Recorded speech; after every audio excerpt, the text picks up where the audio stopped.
welcome back. And on the coalition of Nigerian youths and security and safety affairs, in collaboration with the civil society organization, on Thursday, the 10th of February, set up a joint progressive monitoring task force on the CBN new policy and related matters.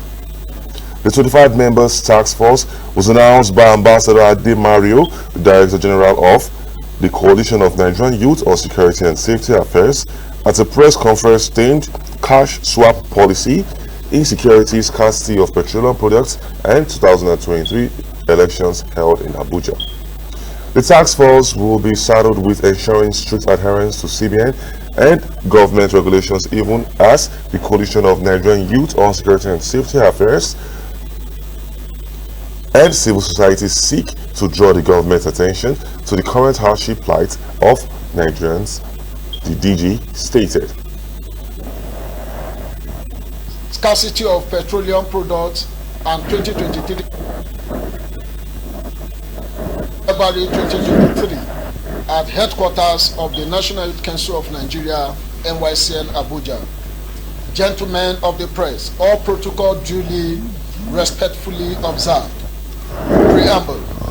Consequence on the visible economic hardship that has been faced by Nigerians in the past few weeks, resulting from inadequacy of petroleum products for domestic consumption, the new Nigerian Naira swap policy of the Central Bank of Nigeria, it has become necessary that Conyssa and other civil society organizations provide the needed interface for youths and Nigerians populace at large.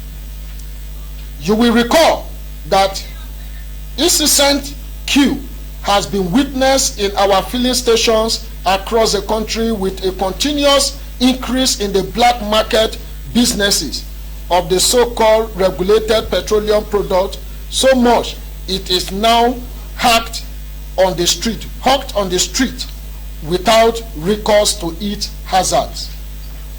While Nigerians were grappling with the petroleum problems, the Central Bank of Nigeria CBN came with cash swap of new Naira policy, which has introduced a new level of economic stress among its citizens, which have with our culture, making sure everything goes normal, devoid of rancor that can lead to chaos.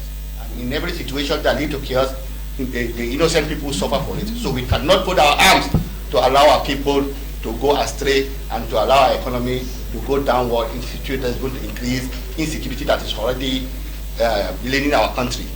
So also the issue of 2023 election, we advise everybody that should not take the advantage of the situation at hand now to commit crime that is capable to jeopardize the peace and tranquility of this nation.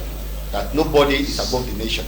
No individual interest is above the interest of everybody and the nation itself. So we have identified that there was lack of policy impact assessment, which have led to untold hardship within the rural poor. These people in some communities, for example, I might use my place as an example. The nearest bank in my federal constituency to the 3 local government there is in the central. And it takes a woman and an old man from the end of Ogugu to get to Ankpa to get a bank like 3 to 4 hours. Not to talk about a man that is living on Mala, at the extreme of Omala, maybe Bagaji or somewhere. It will take him like half of the day, like 6 hours, to get to the bank.